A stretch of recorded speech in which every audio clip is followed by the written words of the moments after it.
meaningful connections that result in lifelong relationships.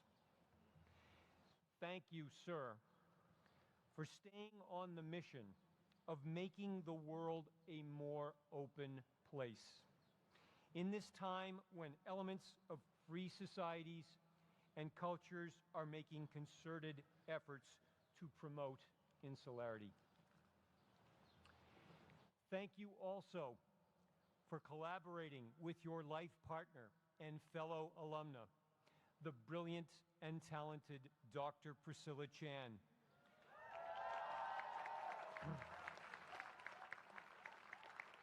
A member of the great Harvard College class of 2007, to create the Chan-Zuckerberg Initiative and sign the Giving Pledge that will provide substantially all of your vast resources to very important initiatives in the fields of technology, life sciences, and education, and as well as the promotion of equality for the benefit of the politically and economically disenfranchised.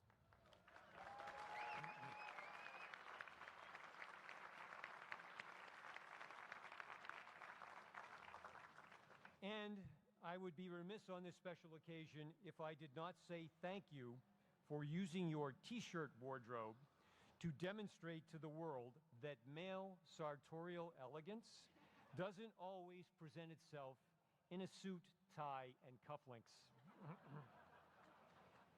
Most importantly, thank you for being with us today on our special day. Ladies and gentlemen, it is my high honor to introduce Dr. Mark Zuckerberg.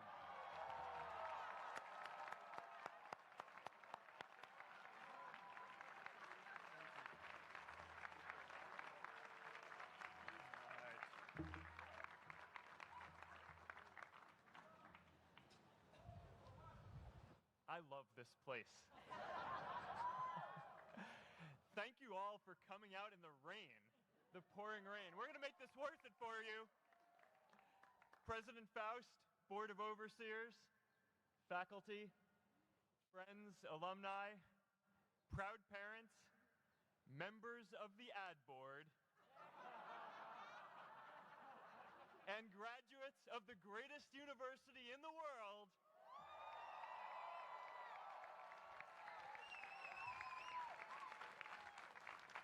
I am honored to be here with you today because, let's face it, you accomplished something I never could. If I get through this speech today, it'll be the first time I actually finish something here at Harvard. Class of 2017, congratulations.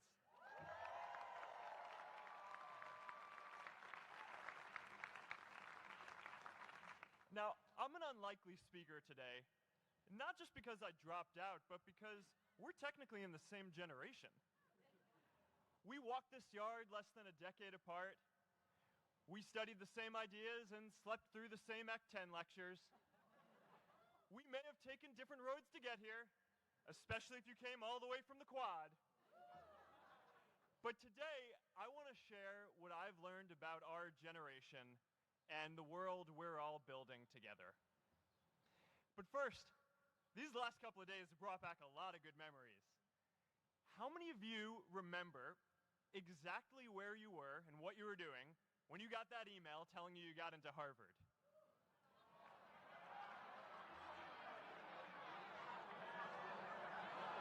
I was playing the video game Civilization, and I ran downstairs and got my dad, and for some reason, his first reaction was to video me opening the email. That could have been a really, really sad video. But I swear, getting into Harvard is the thing my parents are most proud of me for. My mom is nodding. You all know what I'm talking about. Look, guys, it's tough to beat this. You'll see when you get out there. How many of you remember your first lecture here at Harvard? Mine was Computer Science 121 with the incredible Harry Lewis. Harry. I was running late for class, so I threw on a t-shirt, And I didn't realize until afterwards that I put it on inside out and backwards and my tag was sticking out the front. I couldn't figure out why no one in class would talk to me. Except for this one guy, KX Jin. He just went with it. We started doing our problem sets together, and now he runs a big part of Facebook. And that, class of 2017, is why you should be nice to people.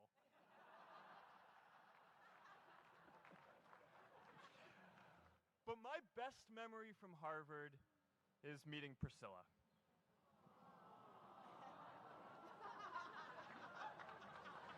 I had just launched this prank website, FaceMash, and the ad board wanted to see me. Everyone thought I was going to get kicked out.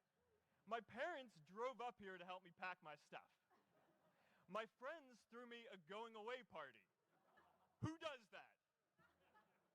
As luck would have it, Priscilla was at that party with her friends, and we met in line for the bathroom in the Foho Bell Tower, and in what must be one of the all-time most romantic lines, I turned to her and said, "I'm getting kicked out in 3 days, so we need to go on a date quickly." Actually, any of you graduating today can use that line. "I'm getting kicked out today. We need to go on a date fast." I didn't end up getting kicked out. I did that to myself. Priscilla and I started dating, and, you know, that movie made it seem like FaceMash was so important to starting Facebook. It wasn't. But without FaceMash, I never would have met Priscilla. And Priscilla's the most important person in my life. So you could still say it was the most important thing I built in my time here.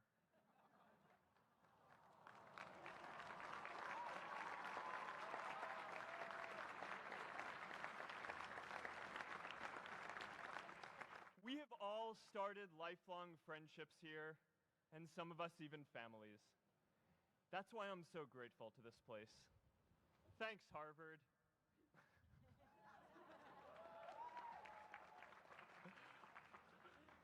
Today, I want to talk about purpose. But I'm not here to give you the standard commencement about finding your purpose. We're millennials. We try to do that instinctively. Instead, I'm here to tell you that finding your purpose isn't enough. The challenge for our generation is to create a world where everyone has a sense of purpose.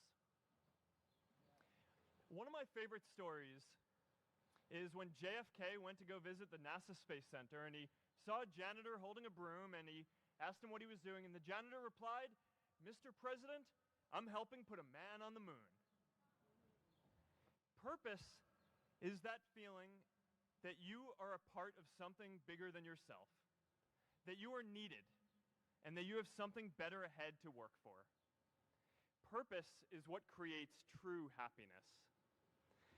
And you are graduating at a time when this is especially important. When our parents graduated, that sense of purpose reliably came from your job, your church, your community. But today, technology and automation are eliminating many jobs. Membership in a lot of communities has been declining, and a lot of people are feeling disconnected and depressed and are trying to fill a void in their lives.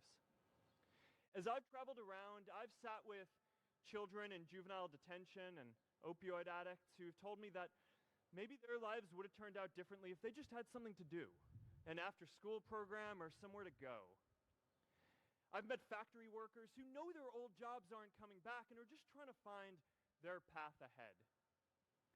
For our society to keep moving forward, we have a generational challenge to not only create new jobs, but create a renewed sense of purpose.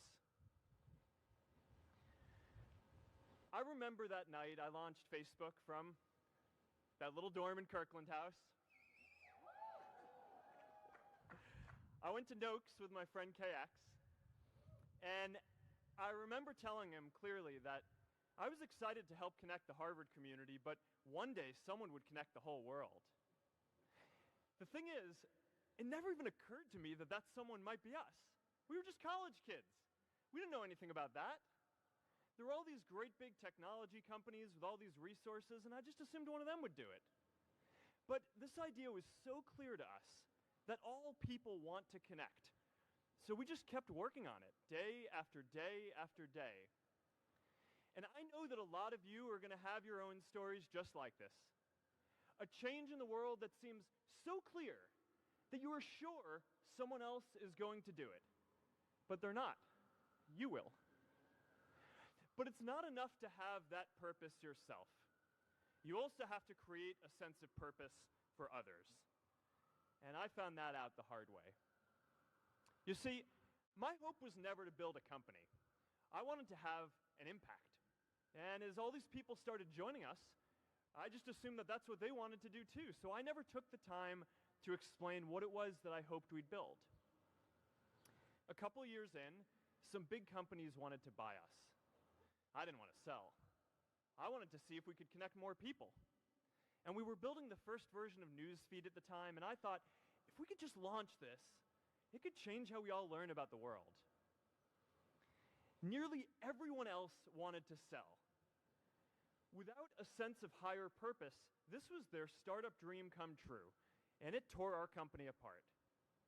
After one particularly tense argument, one of my close advisors told me if I didn't agree to sell the company right now, I would regret that decision for the rest of my life.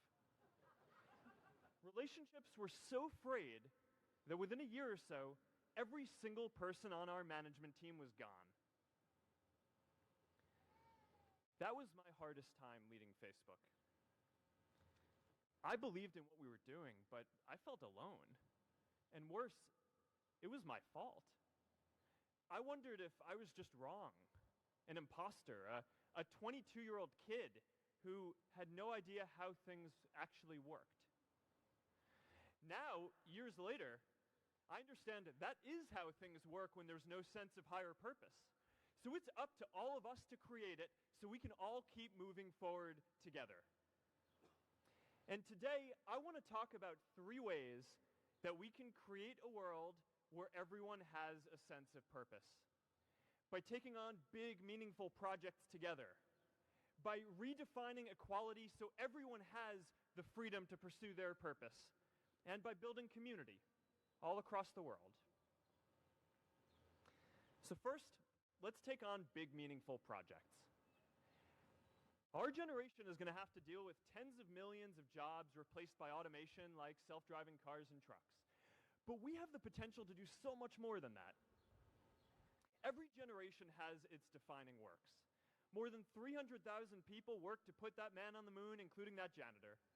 Millions of volunteers immunized children around the world against polio, and millions of more people built the Hoover Dam and other great projects. And now it's our generation's turn to do great things. Now I know, maybe you're thinking, I don't know how to build a dam. I don't know how to get 1 million people involved in anything. Well, let me tell you a secret. No one does when they begin. Ideas don't come out fully formed.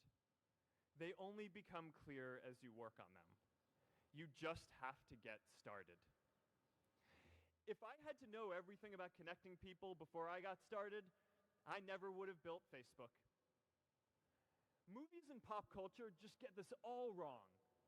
The idea of a single eureka moment is a dangerous lie. It makes us feel inadequate because we feel like we haven't had ours yet. And it prevents people with seeds of good ideas from ever getting started in the first place. Oh, and you know what else movies get wrong about innovation? No one writes math formulas on glass, okay? All right? That's not a thing, okay?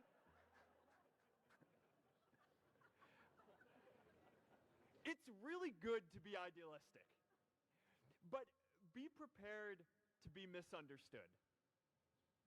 Anyone working on a big vision is going to get called crazy, even if you end up right. Anyone taking on a complex problem is going to get blamed for not fully understanding it, even though it's impossible to know everything up front. Anyone taking initiative will always get criticized for moving too fast because there's always someone who wants to slow you down. In our society, We often don't take on big things because we're so afraid of making mistakes that we ignore all the things wrong today if we do nothing. The reality is, anything we do today is going to have some issues in the future. But that can't stop us from getting started. So what are we waiting for? It is time for our generation-defining great works. How about stopping climate change before we destroy the planet and getting millions of people involved, manufacturing and installing solar panels?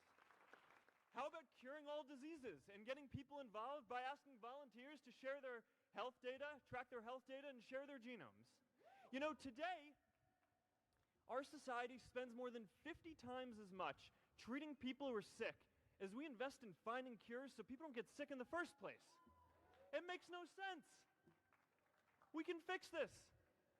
How about modernizing democracy so everyone can vote online? And how about personalizing education so everyone can learn? These achievements are all within our reach. Let's do them all in a way that gives everyone in our society a role. Let's do big things, not just to create progress, but to create purpose.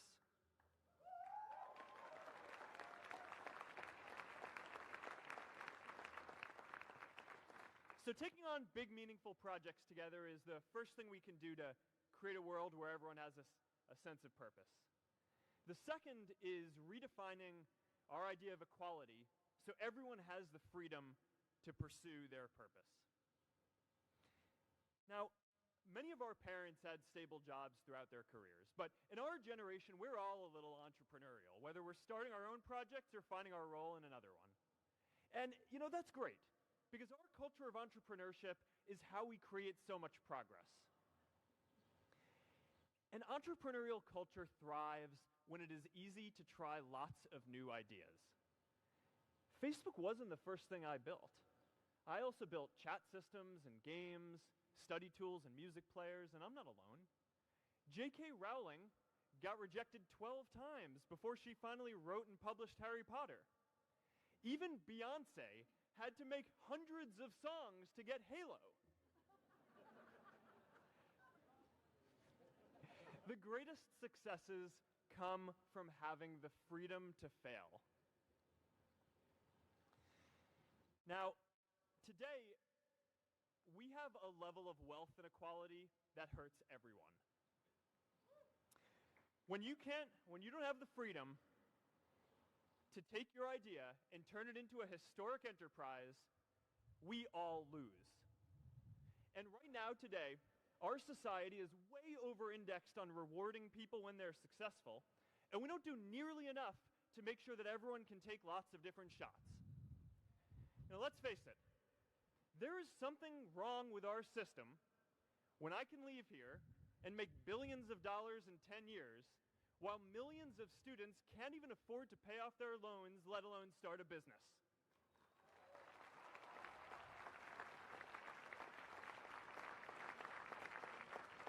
Look, I know a lot of entrepreneurs, and I don't know a single person who gave up on starting a business because they were worried they might not make enough money. But I know too many people who haven't had the chance to pursue their dreams because they didn't have a cushion to fall back on if they failed.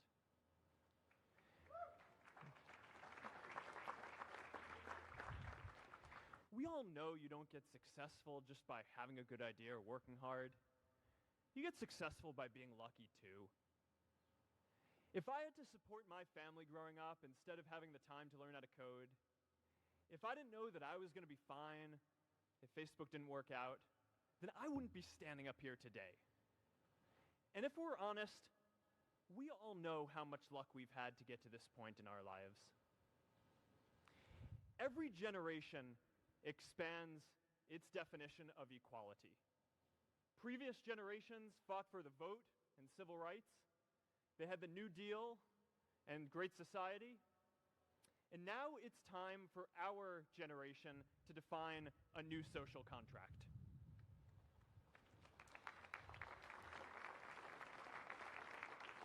We should have a society that measures progress not just by economic metrics like GDP, but by how many of us have a role we find meaningful. We should explore ideas like universal basic income to make sure that everyone has a cushion to try new ideas. We're all going to change jobs and roles many times, so we need affordable childcare to get to work and healthcare that's not tied to just one employer. And we're all going to make mistakes. So we need a society that's less focused on locking us up and stigmatizing us when we do. And as our technology keeps on evolving, we need a society that is more focused on providing continuous education through our lives.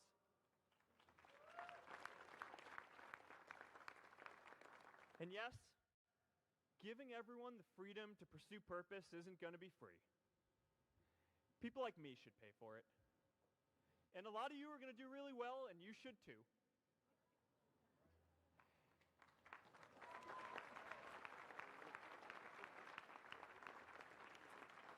That is why Priscilla and I started the Jan Zuckerberg Initiative and committed our wealth to promoting equal opportunity.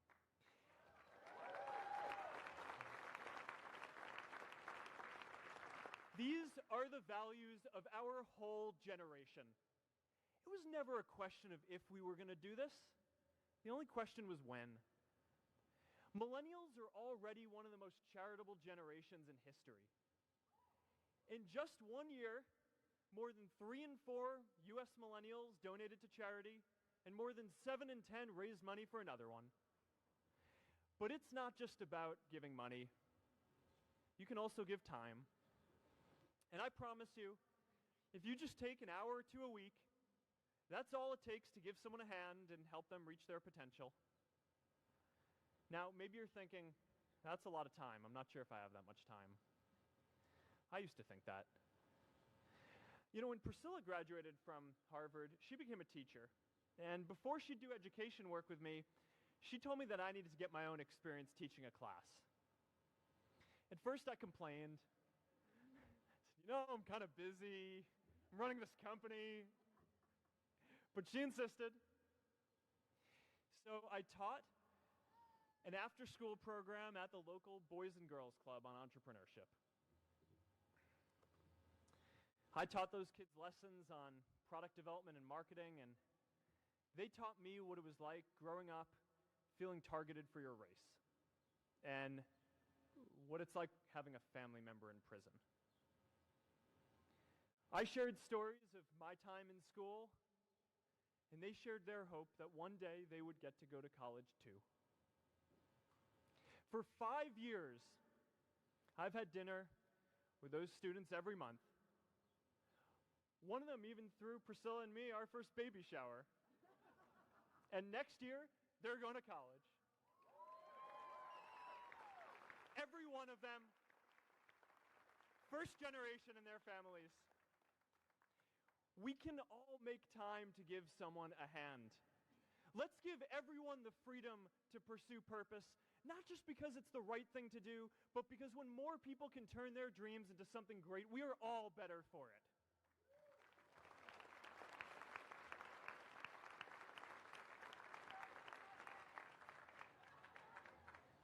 Purpose doesn't only come from work. The third way we can create a sense of purpose for everyone is by building community. And in our generation, when we say purpose for everyone, we mean everyone in the world. Now, quick show of hands. How many of you here are from another country? All right, now keep your hands up. How many of you are friends with one of these folks? Now we're talking. See, we have grown up connected. In a recent survey of millennials around the world, asking what most defines our identity, the most popular answer wasn't nationality, ethnicity, or religion. It was citizen of the world. That's a big deal. Every generation expands the circle of people we consider one of us. And in our generation, that now includes the whole world.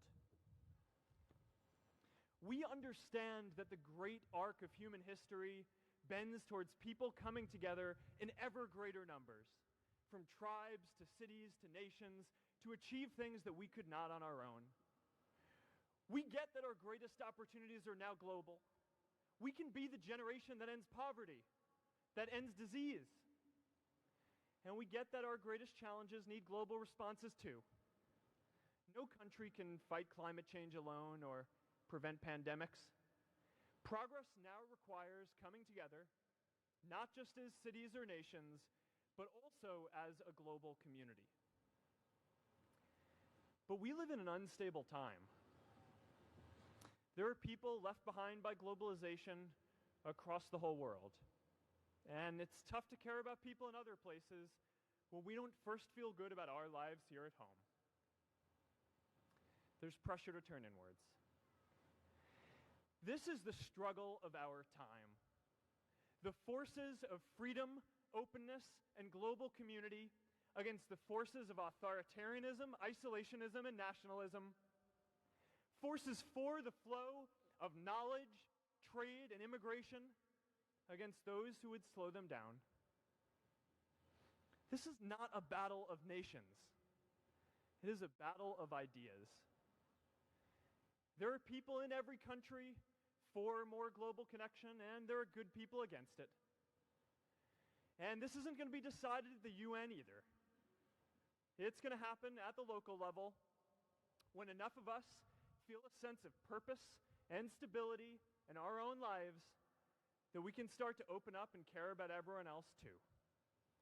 And the best way to do that is to start building local communities right now.